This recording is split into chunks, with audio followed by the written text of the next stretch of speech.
You know, a lot of people feel like they're victims in life, and they'll often point to past events, perhaps growing up with an abusive parent or in a dysfunctional family. And I would add as a parenthesis here that most psychologists believe that about 85% of families are dysfunctional. So it's like all of a sudden you're not so unique.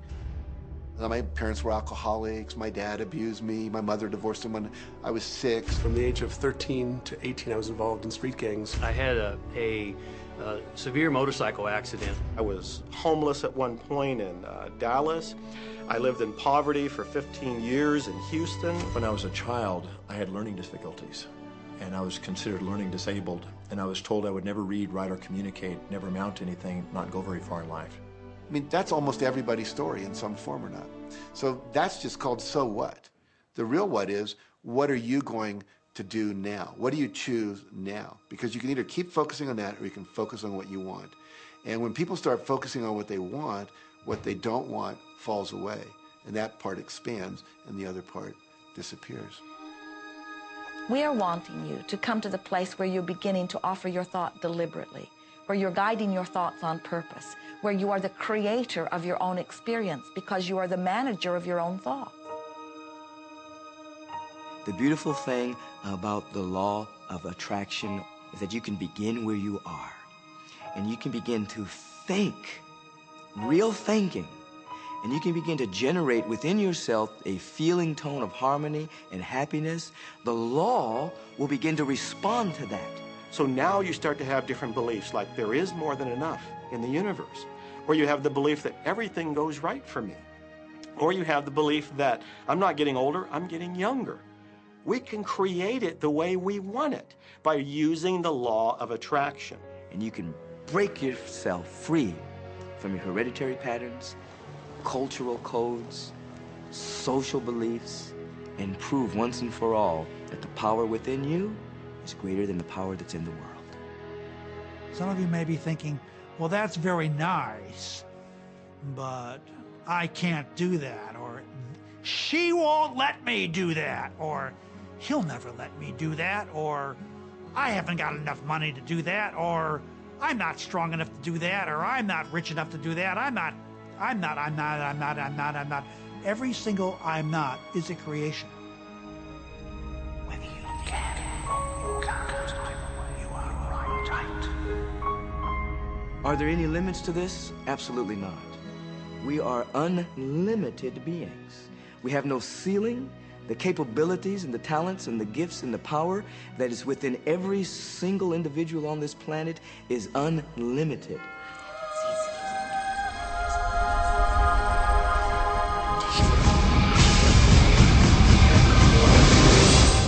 There is no blackboard in the sky on which God has written your purpose, your mission in life. There's no blackboard in the sky that says, Neil Donald Walsh, a handsome guy who lived in the first part of the 21st century, who, colon, then there's a blank, you know, and all I have to do to really understand what I'm doing here, why I'm here, is to find that blackboard and find out what God really has in mind for me. But the blackboard doesn't exist. So your purpose is what you say it is. Your mission is the mission you give yourself. Your life will be what you create it as, and no one will stand in judgment of it now or ever. It took a lot of years for me to get this, because I grew up very much with this idea that, you know, there was something I was supposed to do, and if I wasn't doing it, I was like, God wouldn't be happy with me, you know? When I really got that my primary aim was to feel and experience joy, then I began to do only those things which brought me joy. We have a saying, you know, if it ain't fun, don't do it, you know? Joy, love, freedom, happiness, laughter. That's what it is.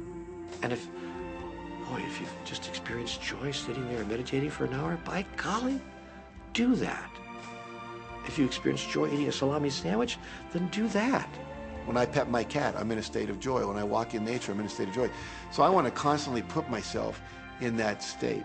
And when I do that, then all I have to do is have the intention of what I want, and what I want manifest. So inner happiness actually is the fuel of success. Anything that makes you feel good is always going to be drawing in more.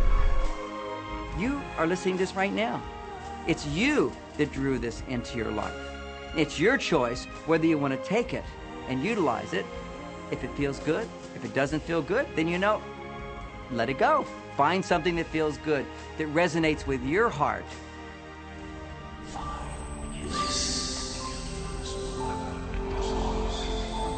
Joseph Campbell said, "Follow your bliss."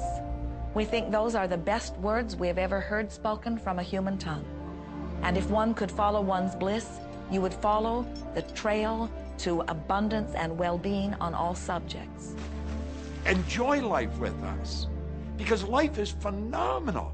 It's a magnificent trip. You will live in a different reality, a different life, and people will look at you and say, "What do you do different than me?" Well, the only thing that is different is that you work with the secret. And then you can do and have and be things that people will say that's impossible for you to do and have and be. We're really now moving into a new era. It's the era where the last frontier is not space, as Star Trek would say, but it's going to be mind. I see a future of unbounded potential, unbounded possibilities. Remember, we're using at most 5% of the potential of the human mind. 100% human potential is the result of proper education. So imagine a world where people were using their full mental and emotional potential. We could go anywhere. We could do anything, achieve anything. See yourself with the good that you desire. Every religious book tells us that. Every great book on philosophy, every great leader, all the avatars who have ever lived. Go back and study the wise ones. Many of them have been presented to you in this program. You know what? They all understood one thing. They understood the secret. Now you understand it. And the more you use it, the more you'll understand it. You may be feeling that it would be easier to be hearing these words if they had come to you the first day of your experience upon this earth. And if we were talking to you on your first day of physical life experience, we would say to you, "Welcome to planet Earth."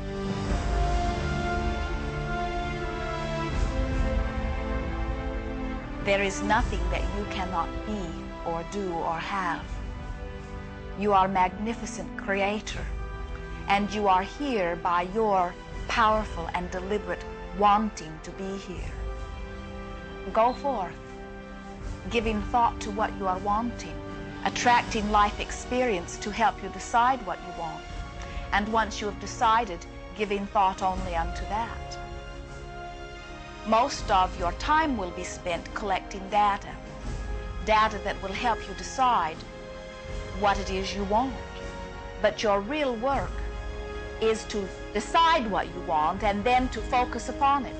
For it is through focusing upon what you want that you will attract it. That is the process of creating. I believe that you're great, that there's something magnificent about you.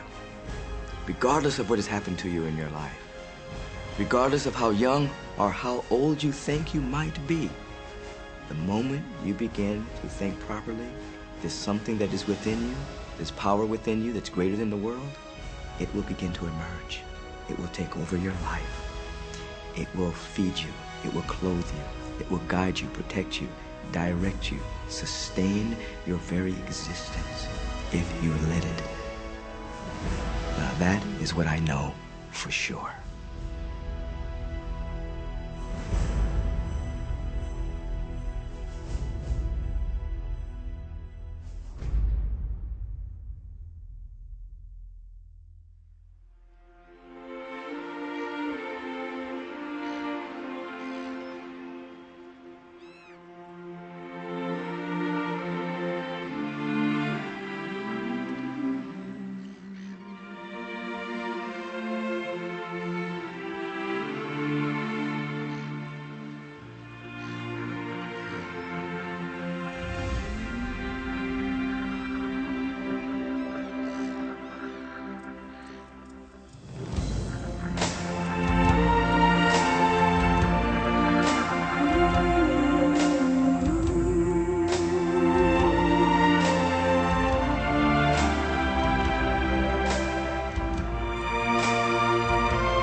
easy about this.